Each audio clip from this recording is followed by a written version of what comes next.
እኔ ስለ አምላክ እስኪ ልንገራችሁ። አምላክ አላህ ሱብሓነሁ ወተዓላ ነቢያቶች የሰበኩት አንዱ አምላክ ታላቁ አብርሃም አምላክ አላህ ሱብሓነሁ አብርሃም ምን አለ? ወኢብራሂም ኢዝ ቃለ ሊቀውሚሂ ዕቡዱላህ አብርሃምን ባለ ጊዜ አስታውስ ሙሐመድ ለህዝቦችህ አምላካችሁን አላህን ተገዙ አላቸው ይላል። ስለዚህ አብርሃም ምን አለ? አምላክን አላህን ተገዙ አለ። ታላቁ ለእስራኤል ልጆች የተላከው ነቢዩ ኢየሱስ ዒሳ ዓለይሂ ሰላም የድንግል ማርያም ልጅ የዛች የጻድቋ ልጅ ምን አለ? ወኢነ አላህ ረቢ ወረብኩም ፈዕቡዱሁ ሃዛ ሲራጡን ሙስተቂም አለ። በህዝቦቹ ፊት በእስራኤላውያኖች ፊት ቆሞ ምን አለ? የእኔም ጌታ የእናንተም ጌታ እርሱ አላህ ነው፣ እርሱንም በብቸኝነት ተገዙት አለ።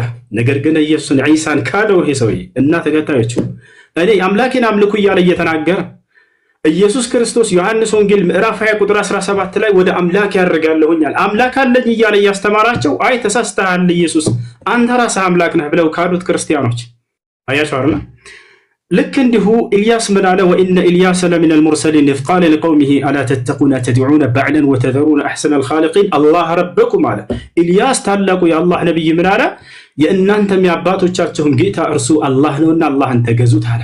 ያው ታላቁ ኑህ ምን አለ? ወቃለ ሱብሓነሁ ወተዓላ ሓኪየን ዐን ኑህ ዓለይሂ ሰላም ፊ ሱረት ሁድ ወለቀድ አርሰልና ኑሐን ኢላ ቀውሚሂ ፈቃለ ያ ቀውሚ ዕቡዱላህ ማ ለኩም ሚን ኢላሂን ገይሩህ። ኑህ ለህዝቦቹ ምን አለ? ህዝቦቼ ሆይ አላህን በብቸኝነት ተገዙት ከእርሱ በስተቀር ሌላ ማንም አምላክ የላችሁምና ብሎ ተናገረ። ስለዚህ እፎይ አንተንም ሆነ እንዲሁም ደግሞ ከአንተ ጋር እየተከተሉ ያሉ ልጆችን የማንኛውም የኢትዮጵያ ሀገር የልጆች ክርስቲያኖችን በጣም አዝንላችኋለሁ፣ በጣም እወዳችኋለሁ፣ በጣም እሳሳላችኋለሁ። ልክ ነቢያቶች ለህዝቦቻቸው እንደሚሳሱት የአብርሃም የኢስሐቅ የያዕቆብን የኢየሱስን የማርያምን አምላክ አላህን እንድታመልኩ ጥሪ ያደርግላችኋለሁ። ቆም ብለህ አስብ አንተ ልጅ።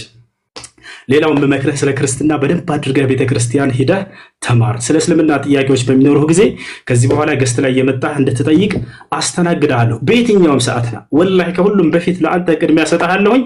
አደራህን እፎያዬ፣ አደራ ጥያቄዎች ካሉ መተህ ጠይቀኝ። መልካም ጊዜ ይሆንልህ። ስለተገናኘን በጣም ደስ ብሎኛል እፎይ። እሺ